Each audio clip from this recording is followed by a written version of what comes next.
$280嘅小賬戶挑戰，依家已經成功嚟到30萬美金啦！盈利已經喺第三方美股收益驗證平台 Kinfo 上面認證咗，我亦都被佢哋邀請會做一個訪談，最近就會上線啦。咁收益率咧係達到咗10萬%。咁我之前都同大家講過呢個數字會好大，係因為我用好細嘅本金嚟挑戰。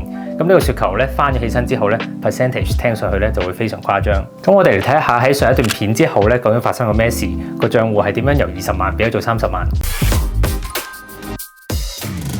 咁8月嗰陣咧，因為係暑假，所以市場咧就比較安靜。咁當時咧我都出咗去玩，去咗紐約參加一啲活動，操作咧就會比較少啦。所以8月嘅盈利咧亦都有啲回撤，喺20萬跌到落去16萬左右。咁嚟到9月嘅時候咧，暑假就完咗啦。之後機會終於就嚟，迎嚟咗 small cap 市場好 hit 嘅一個月，有好幾隻股單日都升咗成幾千%。例如 OCTO 一日之內由1.45升到去83蚊，升到成5700%。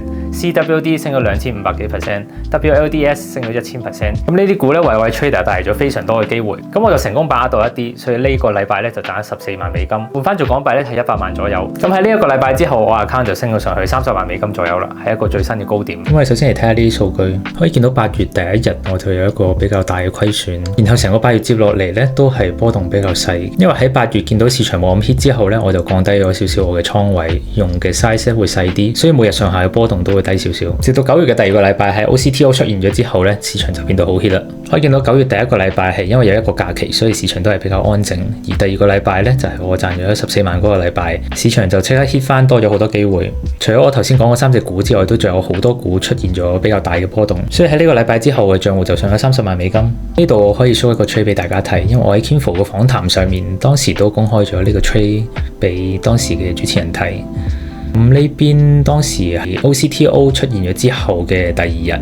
咁當時我就知道當日市場一定會好 hit 嘅，因為前一日有一隻咁大波動嘅股之後咧，好多 trader 佢哋都會覺得前一日錯過咗咁樣好大嘅波動，所以呢一日咧，如果有啲差唔多嘅新聞出啊，或者差唔多嘅股票咧，咁佢哋都會特別 hit 嘅。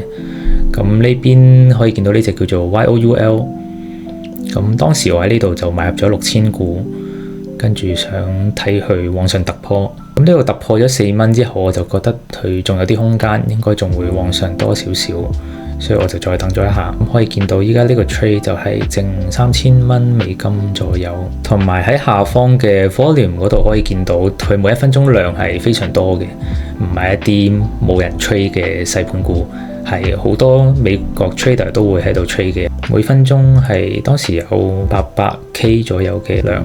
咁呢度嚟到4.59，我就將成個 position 賣出。咁呢個 trade 大概賺咗5000蚊左右。咁喺 Kinfo 個訪談上面係 show 咗更多嘅 trade， 到時大家可以去睇下支持下。